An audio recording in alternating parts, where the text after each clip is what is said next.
اللهم صل على سيدنا محمد وعلى آل سيدنا محمد وبارك وسلم۔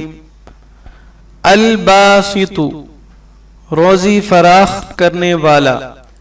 جو شخص نماز چاشت کے بعد آسمان کی جانب ہاتھ اٹھا کر روزانہ 10 مرتبہ اس اسم مبارک کو پڑھے گا، منہ پر ہاتھ پھیرے گا، اللہ تعالیٰ اسے غنی بنا دیں گے اور وہ کبھی کسی کا محتاج نہیں ہوگا۔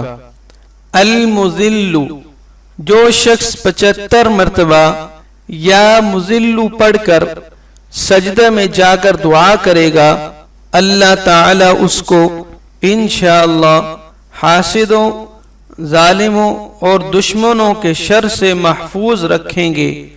اگر کوئی خاص دشمن ہو، سجدہ میں اس کا نام لے کر کہ اے اللہ فلاں ظالم یا دشمن کے شر سے محفوظ رکھ، دعا کرے تو انشاءاللہ قبول ہوگی۔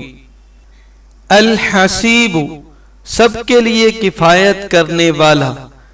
جس شخص کو کسی بھی شخص یا چیز کا ڈر ہو، وہ جمعرات سے شروع کر کے 8 روز تک صبح اور شام 70 مرتبہ حسبی اللہ الحسیب پڑھے، وہ انشاءاللہ ہر چیز کے شر سے محفوظ رہے گا۔ جسے کوئی غم یا مصیبت واقع ہو، وہ حسبنا اللہ ونعم الوکیل کی کثرت کرے، اللہ تعالیٰ اس کی تمام دنیاوی اور اخروی پریشانیاں دور فرمائیں گے۔